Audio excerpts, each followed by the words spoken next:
ทันใจหลวงพ่อประเสริฐเจริญพรอวยชัยให้ท่านสุขใจทั่วกัน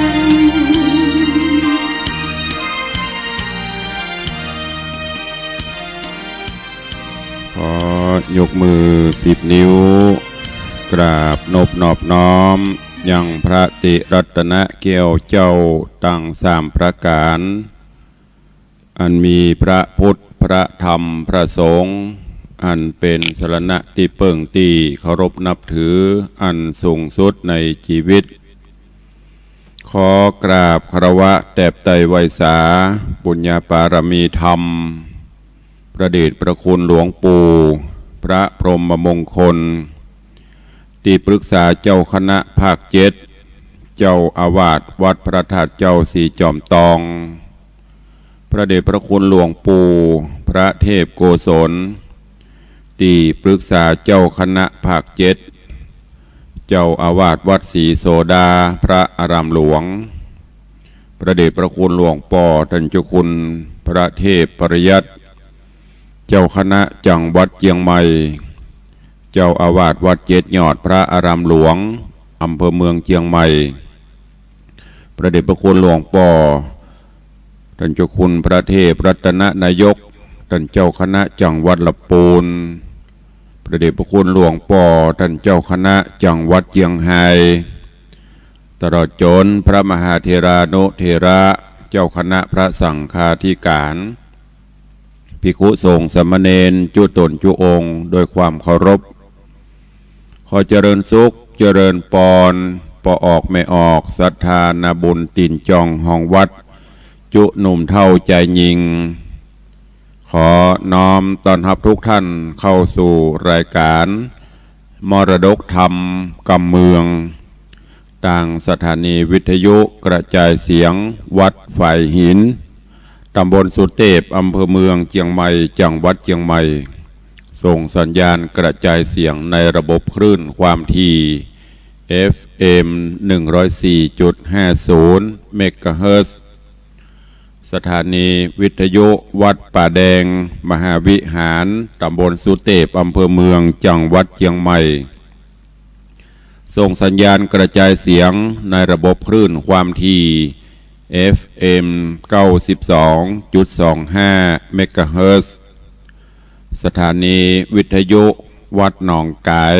ตำบลสันปะยางอำเภอแม่แตงจังหวัดเชียงใหม่ส่งสัญญาณกระจายเสียงในระบบคลื่นความถี่ FM 99.75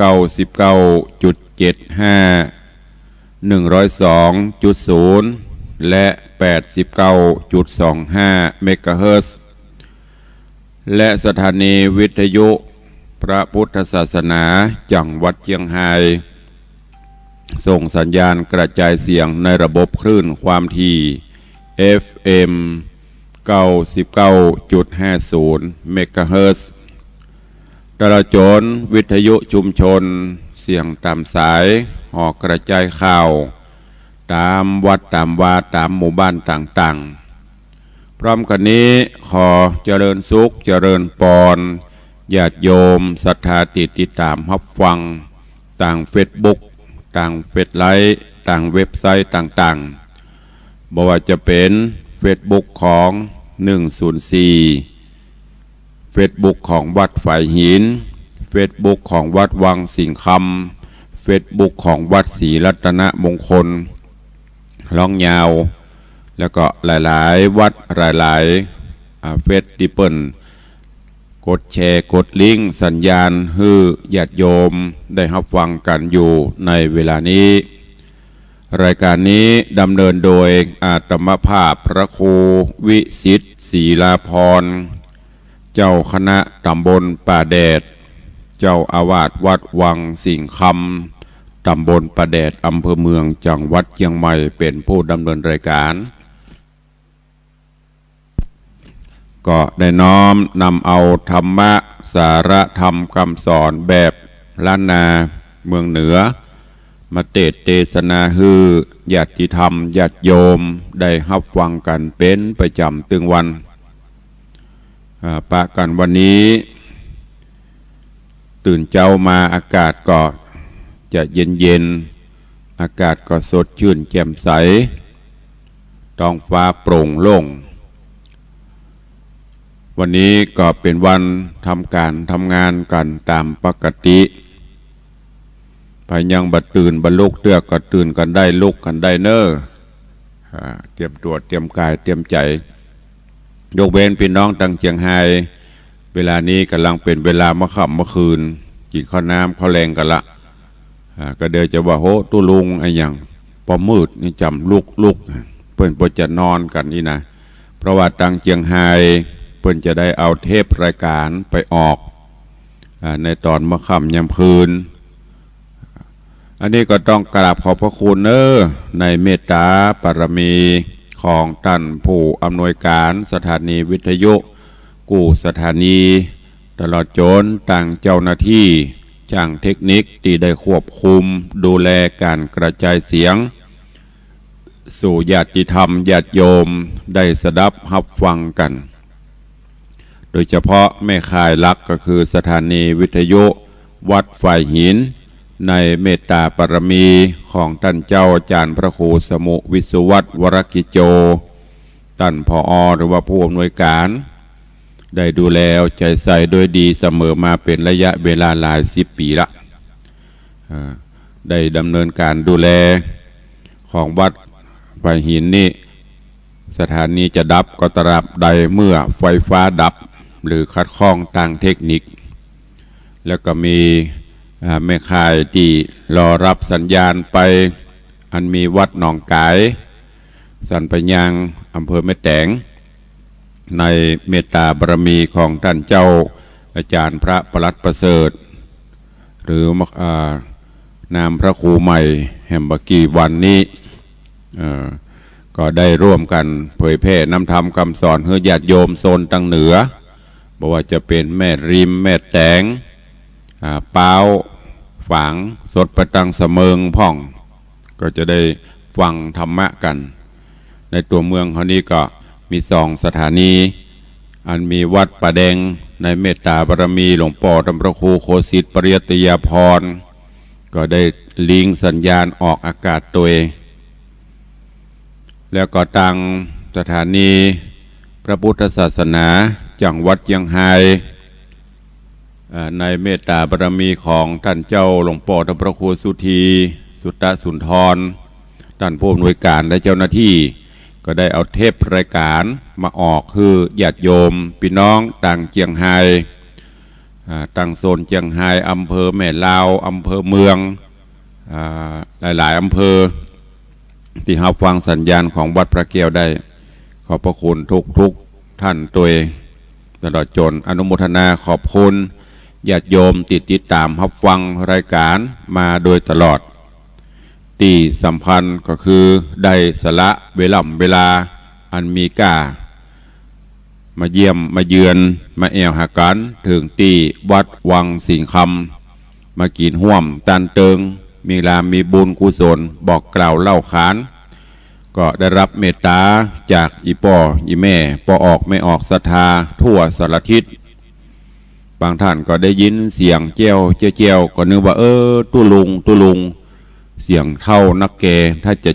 70-80ปุ้นปรากฏว่ามาถึงวัดเป็นว่าเปิ้นยังหนุ่มน้อยอยู่เสียงอาจจะแก่แต่ตัวยังบ่เท่าเด้อแล้วก็นามเรียกขานตีชัดทาห้องตุลุงก็เลยติดไปก็เลยจ่าแตนคำว่าตุลุงบางเตื้อศรัทธาว่าใหญ่ไปห้องปนตุลุงปนยังบ่เท่าเตื้อห้องจะได้ก็ได้เนอะ จะเรียกขานจะได้ก็ได้อันนี้เป็นยัง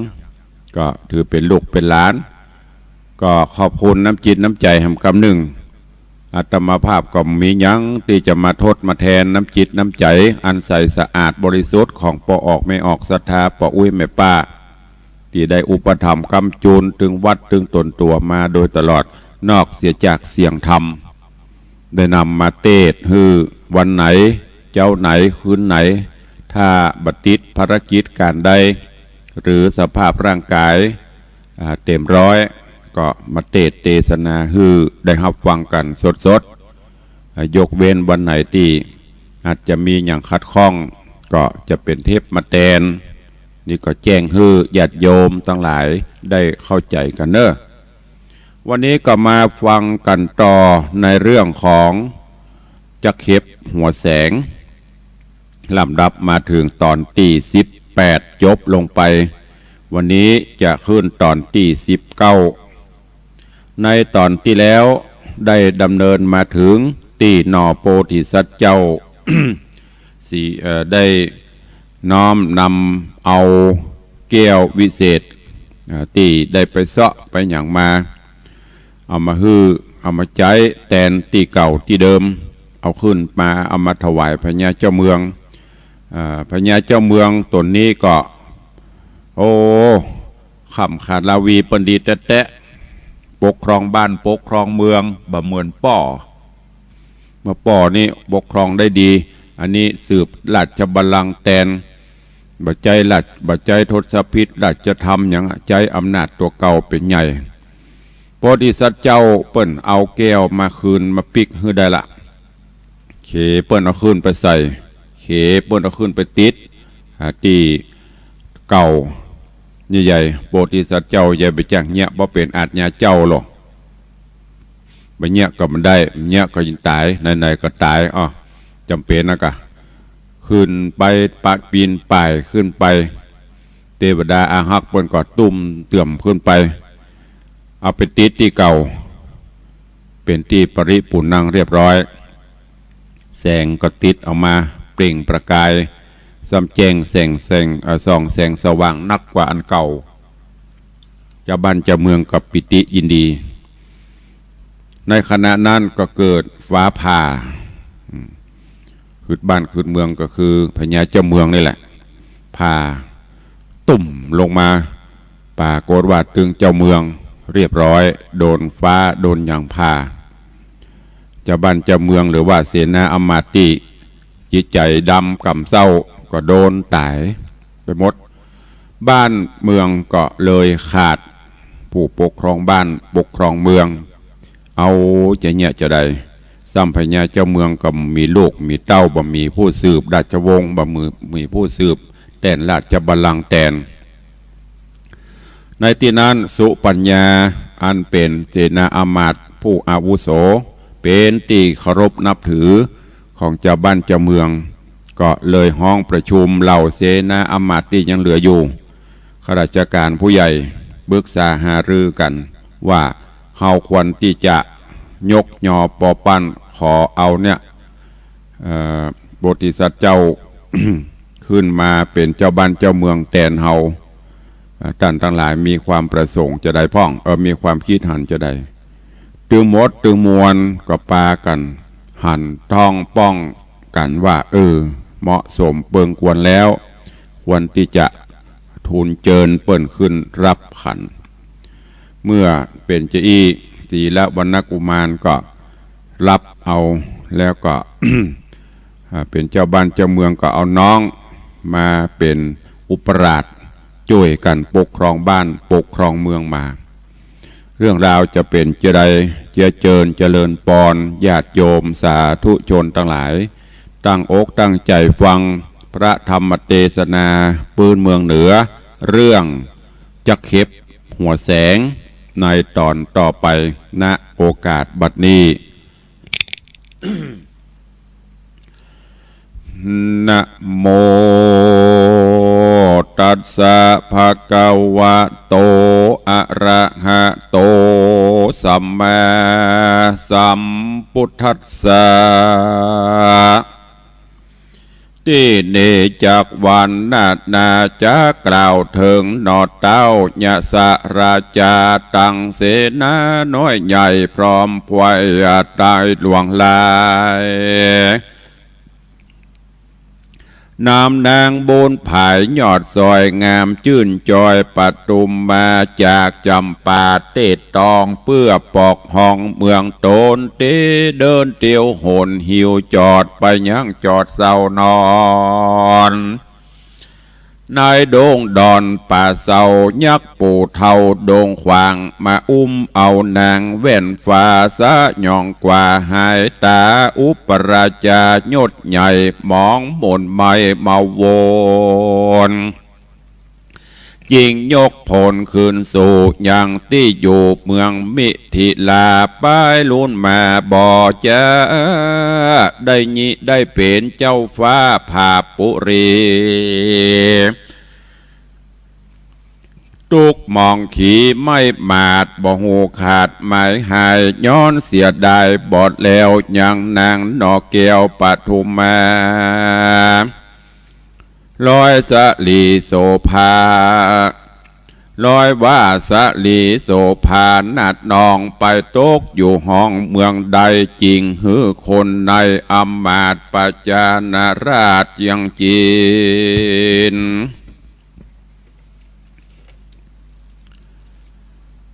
จริงฮืออำมาตย์คนในปัจจาราชคนใจ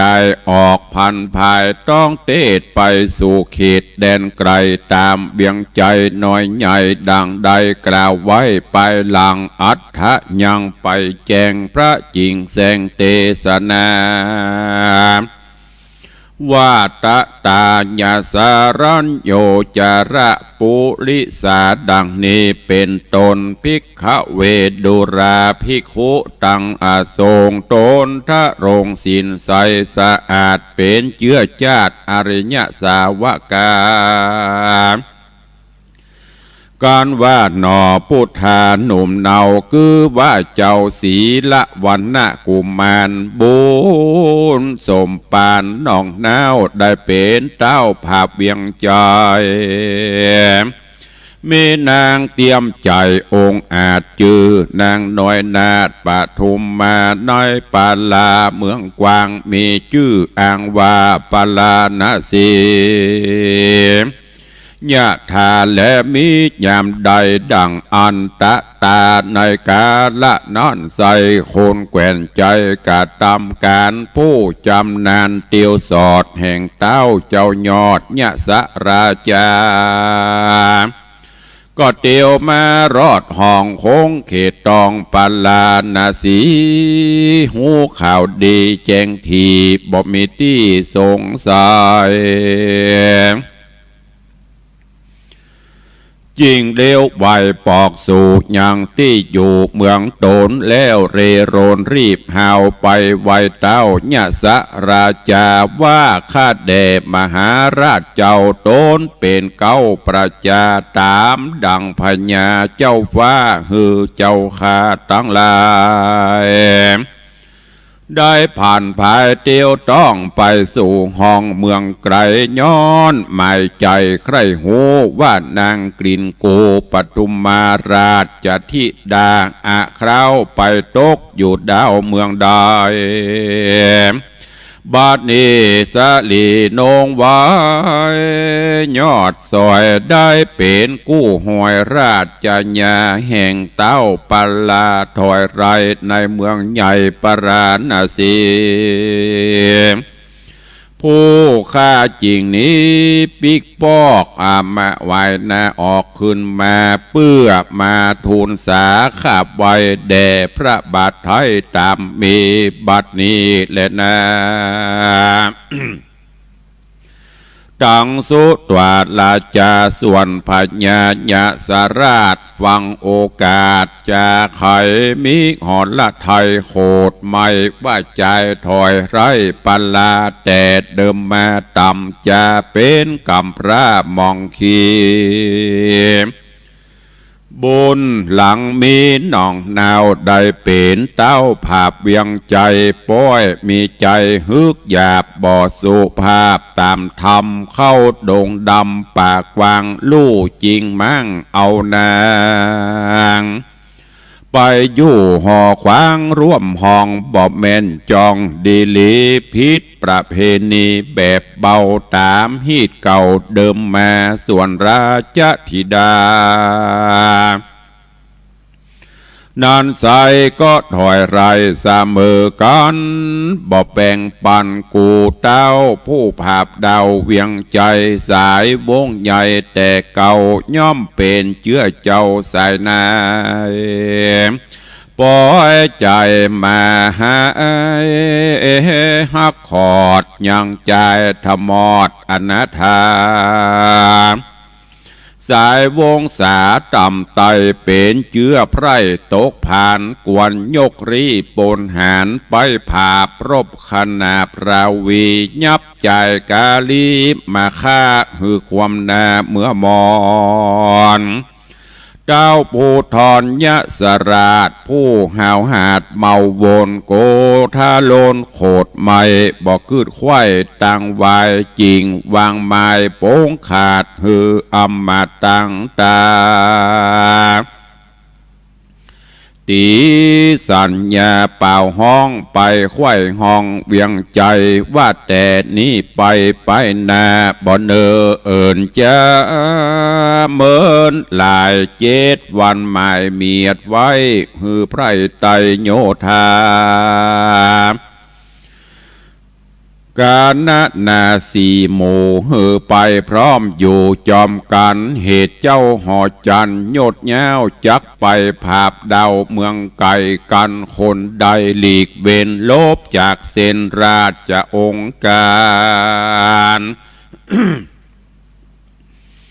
จริงเฮือโคนหานพวกหน่อยนำไปฟักย่อยแต่งฟันเฮือตัวมันมวยมอดบ่เฮือไรรอดนั้นไปเศษนาในตัวดาวหูแจ้งข่าวสัญญาพ้องก็รีบดาแต่งไว้ยังเครื่องใจกับตนพ้องเป็นกังวลอวงห้อยย้อนลูกน้อยยังแดงเมียเตรียมแฝงแนบคางใดมวยมั่งเมื่อมอนพ้องก็อาวรหม่นเศร้าเหตุพ่อแม่เจ้าสองคาหากจะรานักแก่เปียที่แผ่มาปานบอบมีหลานลูกเต่ามาอยู่เฝ้ารุมราพ้องก็โสมบรรณัสสาจืนสู้เหตุใครหูแหลงหันว่าเขาว่าเมืองเขามันต่างเตดจักวิเศษสันใดพ้องก็คาดนิ่งในกึดไว้ว่ากันภาพใดตั้งมาจากเอายิ่งใจใหญ่หน่อยมาเป็นข้าคอยเหือนโตนพ้องรีเปลี่ยนมนกุลใหญ่อันตานเกยใจจำมาพ้องเหียนกาถาคงขามก้างกาหามปืนไฟขามดาบคมใส่ตั้งหอกตามต้านบอกไข่ปานพ้องถือผ้าย้อนน้อยใหญ่พ้องก็ซักใส่กาญามีนาต่างตามไฟอังไผ่มานการถึงวันมาหอดกอดลาตอดเฮือนโตนออกเตียวโหนเป็นหมู่ไปพร้อมอยู่ปันปวงเต็มขวงหลวงต้านเต้าเสียงสะเศร้านันเนืองเศษนาเรื่องหมู่จางนับอ่างหลายปันมาห้อมกันเป็นหมู่ยอมอาจสู่ศึกหันจุมนายกจุมนายกวานองค์อาจจบฉลาดจึงลายเสนามาลายกาแกวนหกเต้นเล่นเร็วไวยอมหูจะหายแห่งจะเอาย้ำภาพเข้าสงครามเป็นมากงามองค์อาจศิลทุวราชเจียงจีนเสนาเตียวตีนลายหลาก2ตื้อหากเป็นหมายเสนารถลายบ่อนอย ยายเป็นถอยสู้ตาก็มิงหอนเล็ดนาบอดเต่าแต่นอนใส่โตนเต่าไทยยะสะราชาผู้ปาลาหาวหาดมาหน้าอาจใจหานก็ฮือแต้มสานไปหอดเถิงเต้ายอดจำปานคร อันเป็นพระภูธรป้อเจ้าแห่งนางนอดเนาปทุมมาวากอเดคาเดพญาตนป้อบัดนี้นางนอองคามได้ไปโตกลำของคางอยู่ในเมืองกวางปาลาณสีอันใจกาลีถอยไรเจือไพรไตอนาถามันปาลางอาจกรามามั่งจากขาป่าไปขอเจ้าห่อใจโตนป้อไปช่วยต่อสงครามเอานางงามหล่อเบาแห่งป้อเจ้าคืออื่นมาข้าก็ได้พร้อมควายอย่างรีปนใหญ่หลวงลายเปื้อจักพันภายไปภาพยับใจกระยาบมาฟานเฮาไปจอมกันสองเต่าเพื่อภาพดาวเมืองเดียวย่อมจักเร็วภาพใดดังกึดไว้บ่อสังกาส่วนพญาจำปาธิราชตุกไม่มาดมองผ่านมาเมินนานบ่อน้อยเหตุนางยอดซอยปทุมมาราชธิดาโยดเย้าอันต้านเต้าวางปานเกเจ้าหอจันยะสราชเจ้าผาศาสตร์มิถิลายามใกล้กลาดคืนสู่ยังที่อยู่เวียงใจมียักษ์จังไรมามั่งเอานางพระคางหายโหนในไพรโซนป่าไม้ดังกล่าวไว้ปลายหลังการได้ฟังยังข่าวจากด้านเต้ายะสะราชาก็โกธาโคดไม่ดังเอาใต้ไฟลนว่ายักษ์ตามมนนันโสดบ่ใจยักษ์โหดพงไพรแม่นเป็นใจถอยไรมันจบแจ้งไข่ติบประมนฮือรีปนทวนแน่หันเป็นยักษ์ป่าดงไพรเอานางไปห่วมคางมันเตหีดมั่งประเพณีมันกาดลีถอยไรปอยมาหน้าใหญ่เหลือลายกวนข้ามันตายด่วนสันอย่าหือตั้งมันนานไปกันข้านิ่งในเมียนจอดเต้าเจ้ายอดจำปาก็เรียกเสนาสีหมู่มาพร้อมอยู่สับปันแล้วไข่ปันกล่าวจี้เฮอแจ้งทีตามมีก็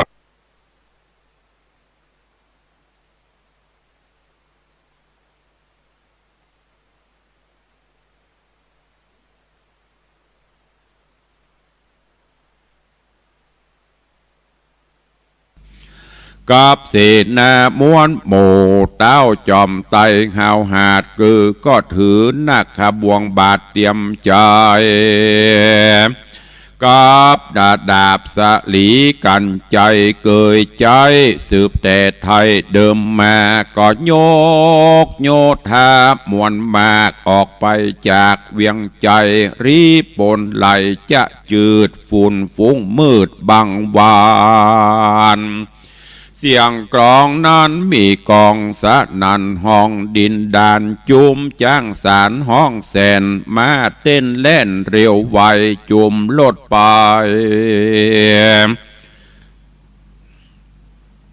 จุมรถไปละลาดย่อมกระอาดเจียงจีนคนเตียวตินถือหอกดาบไปพระภาพเป็นสาย ดังหมดปวกลายเลือดหลากหนีออกจากหลังมันเสียงเนื้องนันสะเศร้าสะนันดาวแดนไกลโยธาในโกดลานบ่อสตานกลัวตายต่างก็หมายไปผ่าพรบขนาบเตเมืองแห่งเต้าบุญเรืองหนุ่มเนาหนอพระเจ้าทะรงยานส่วนเต้าผู้บานทิราชเจ้าภาษาจำปา ก็ยกโยธาหลายหลากออกไปจากเมืองตนจุมรีปน80,000บ่หูตื่นสงครามอาสาตามเจ้าเอาผู้เป็นเก้าผาปาลาสองพญายดยาวผาแผ่นดาวสองเมืองต่างโยกรีปนเรืองมวลมากออกไปจากเมืองตนดันไพศาลป่าไม้นับอันได้หลายวันยิงเอากันไปรอดเมืองแก้วยอดปัลลานะสีอันนอมุนีบุญกวางเป็นเจ้าจ้างผาปาราสองพญายดใหญ่ไปพร้อมไข่จอมกันยามตะวันตกต่ำลวดมืดค่ำจนตาจิงหื้อโยธาน้อยใหญ่เวทเวียงไวจุไปก็มีหันแลนาอาทะโขมหาสัตโตตีนาหันสุปัญญาคุณใหญ่อันเต้าใส่ไว้ต่างฟังโยธาหนุ่มเนามาบอกเราจะไขว่าศึกเมืองไกลมาหอดเวทเมืองจอดจุไปก็ไปถวายกลมเกลาบอกหนอพระเจ้าตามมีหนอมุนีตนองค์อาจก็ฮืออำมาตย์คนในผู้เร็วไวแกว่นใจเอาค้อนให้กองใจเรียกเสนานายมวนหมู่ฮือมาพร้อมอยู่สับปันเสียงกลองนั้นมีกองไปไขว้ห้องปัลลาจุมโยธาน้อยใหญ่หูแจงไขว้ความนายต่างเร็วไวบ่จ้ามาพร้อมแน่ปันปวงเน้นขวงหลวงกว้างใหญ่ก็เต็มเสียงไข่อันนาสุปัญญาขุนเท่าก็บอกเล่าจะคอยว่าโดราเสนาหน่อยเฮ้ยมวนหมู่จุงพรำหูขี่ญาบัดนี้นาซึกปลา หลายหลากบ่หูมาจากเมืองใดได้หลังไหลมาไกลเวทเมืองเฮาไว้จุไปรีปนหลายแต่โสดนับตื้อโกดดิเลมานเตียงมาราวีรบภาพเกณฑ์ขนาบเตเมืองเพื่อเอาแก้วไรเรืองวิเศษไปไว้เขตเมืองมันหรือจักมาฟันคำข้ายังไพรฟ้าประจาฮือปาลาใหญ่กว้างไกลเป็นเมืองห่างเมืองวายเฮาก็บ่หมายหูใดบ่แจงไข่ตามมี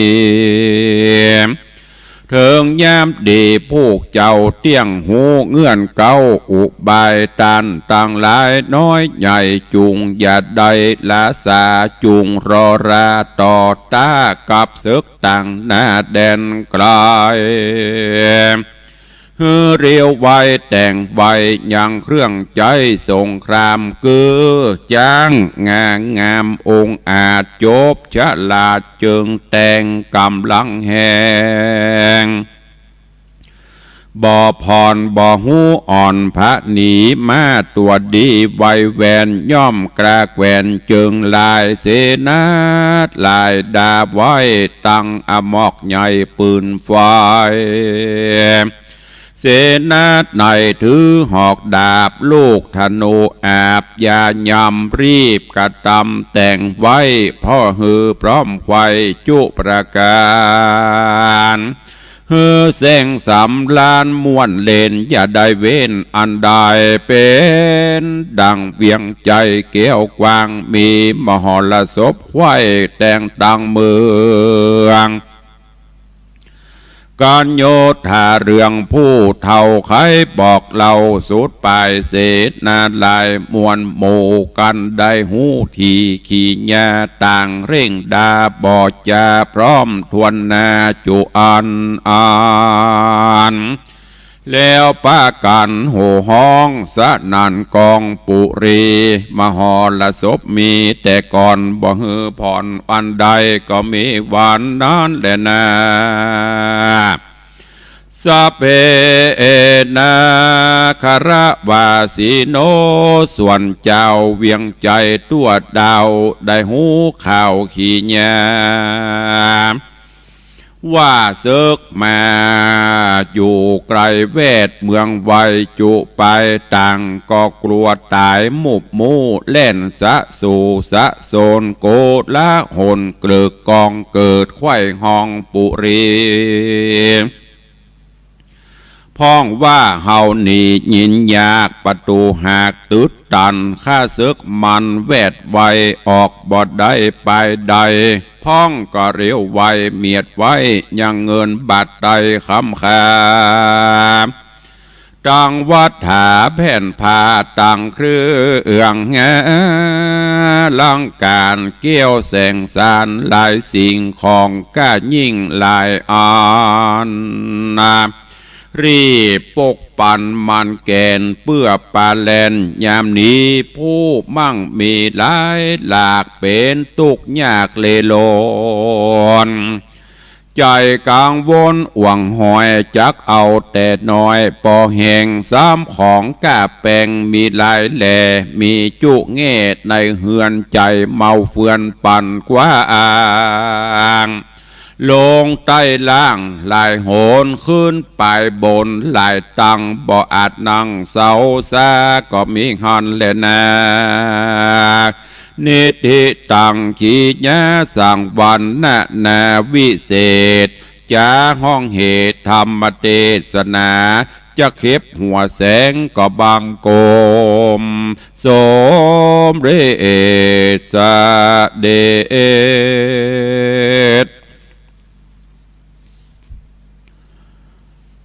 วันนี้ก็ได้ฟังพระธรรมเทศนาจะเข็บหัวแสงจบกันไปแหมตอนหนึ่งอันเป็นตอนที่19แล้วเนอะ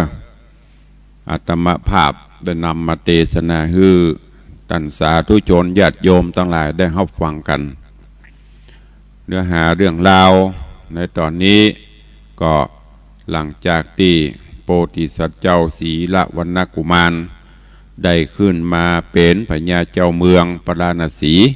แทนป่อพญาตนทุตราชองค์ก่อนแล้วก็ได้ยกเอากุลวรรณกุมารน้องขึ้นมาเป็นอุปราชมีสุปัจจาเสนาผู้ใหญ่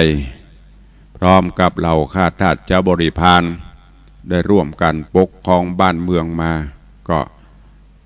มีความสุขบานบั่นใจกำลังที่จะพิเศษสมรสยกเอาปทุมมา ขึ้นมาอยู่เป็นกู้บารมีตัวเองย้อนกล่าวถึงเมืองมิถิลาตีพญาญสราชได้ไปสู่ขอเอาปทุมมาจากป่อพญาเมืองจำปาที่ได้ฮับเรียบร้อยแล้วกำลังไปฮับมาถึงกลางป่ายักษ์ มาแถลงเป็ดลักเอาไปนะก็ได้ใจเหล่าข้าทาสเจ้าบริพารไปเสาะสืบแสวงหาล้อว่าปทุมมาไปตกอยู่ที่ไหนบ้านใดไผ่ผู้ใดบังอาจมาลู่ญาติจริงเอาระหว่างต่างพอเสนาอำมาตย์หรือเจ้าบ้านเจ้าเมืองที่แยกย้ายกันไปถึงที่เมืองปราณสี ได้หูได้ทราบข่าวว่าบัดนี้ปทุมมาอยู่เมืองนี้โดยที่มีโพธิสัตว์เจ้าศีละวรรณกุมารเนี่ยได้เอามาแล้วก็กำลังจะได้เป็นเจ้าบ้านเจ้าเมืองก็ฟังปิกไปบ้านไปเมืองนำข่าวสารนี้ไปกราบทูลพญาเจ้าเมืองมิถิลาพญาเจ้าเมืองมิถิลาหูข่าวโอ้โคตรได้ดึงโคตรได้ดึงดีใจอันที่ดีใจก็คือหวังว่าจะได้พบได้ปะปทุมมาอันที่โคตรก็โคตรฮือกับเนี่ยโพธิสัตว์เจ้าศีละกุมารเนี่ยโอ้เมื่อก่อนเป็นคนทุกข์คนยากเนี่ยขอทาน ทุกขตะพอได้มาเป็นใหญ่เป็นโตอย่ามาบังอาจจะอีโหดแล้วก็ส่งสารหรือว่าส่งราชทูตไปบอกฮือป่อของปทุมมาคือพญาเจ้าเมืองจำปาว่าท่านเจ้าลูกของท่านบันนี้ปบปะแล้วเนอะอยู่ที่เมืองพาราณสีปุ่นโดยมีประจายไปลักปลาเอามาบอกไปพญาเจ้าเมืองจำปาซ้ำโขดขึ้นโอ้ก็นึกว่ายักษ์เอาไปแตะที่ไหนแตะที่ไหนเป็นว่าประจายคนนี้โลถ้าแหลงเป็ดฮือเสียนาอมาตย์ทั้งหลายหันเป็นยักษ์หวังที่จะเอานางไปเป็นคู่ข้างก็เลยผสมโรงกันถึง2เมืองถึงเมืองมิถิลา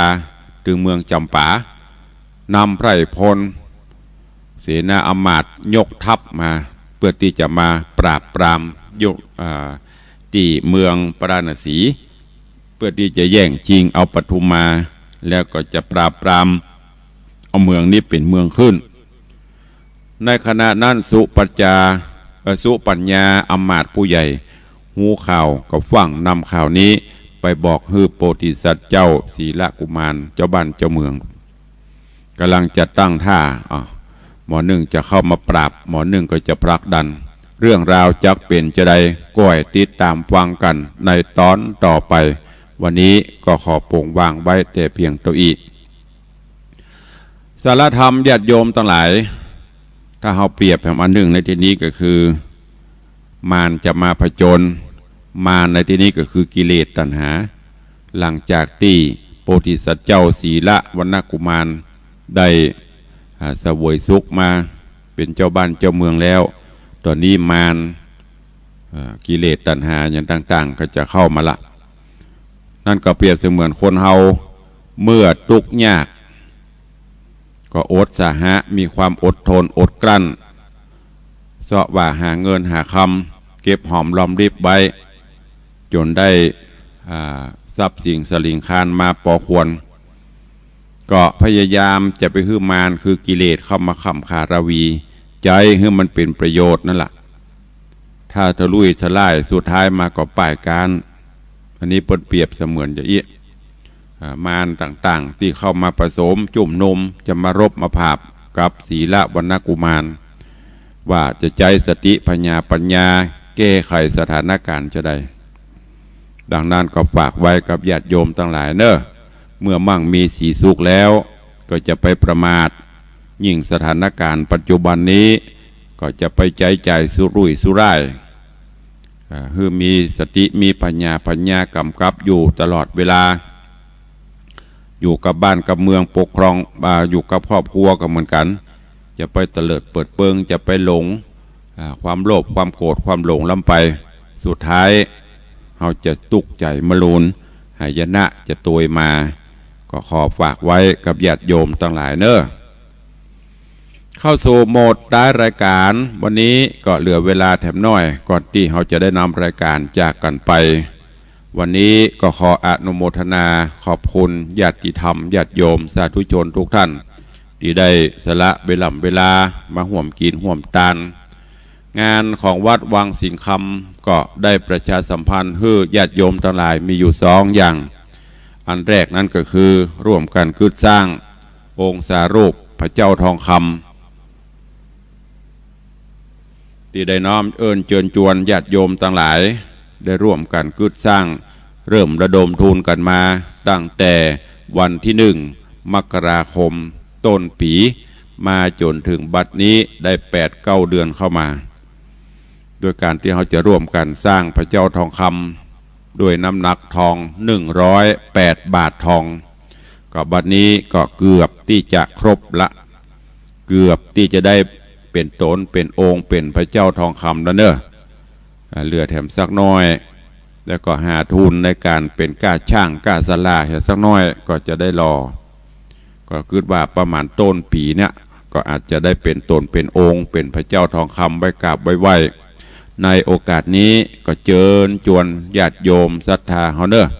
ท่านใดมีกุศลจิตเจตนาที่จะร่วมบุญกุศลฝากไว้ในบวรพุทธศาสนาการสร้างพระเจ้าทองคำนี้บรรลัมมีที่ไหนเราจะได้สร้างไว้เป็นที่ไหวที่ศาลเนอะก็เชิญทุกท่านวันเกิดกาจะขึ้นตานหาพ่อหาแม่กาหรือตานไว้ไปหน้าฝากชื่อเสียงไว้ในพุทธศาสนาก็เชิญได้ขอขอบคุณทุกท่านทุกคนตัวที่ได้มาร่วมก็ยังรับบริจาคกันไปเรื่อยๆอยู่เนอะครบมาใดพร้อมมาใดตุลุงก็จะได้ประกาศแจ้งให้ญาติโยมแถมครั้งหนึ่งแล้วก็พร้อมกันนี้ในวันอาทิตย์ที่3 พฤศจิกายนที่จะถึงนี้หลังจากออกพรรษา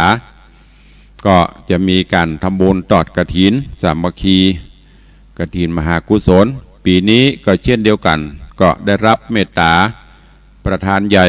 องค์กฐินใหญ่จากท่านอาจารย์วารินทร์บัววิรัตเลิศพร้อมคณะศิษย์ ก็จะได้นำมาเป็นเก้าเป็นกันเป็นกฐินองค์ใหญ่ฮื้อแล้วก็ได้เชิญชวนญาติโยมศรัทธาเข้าร่วมสมทบโดยแปลงเป็นต้นกฐินสายกฐินตระกูลไผ่ตระกูลมันจะนักจะน้อยก็แล้วแต่บุญบารมีแล้วแต่บริวารพวกพ้องของตระกูลไผ่ตระกูลมันเนอะ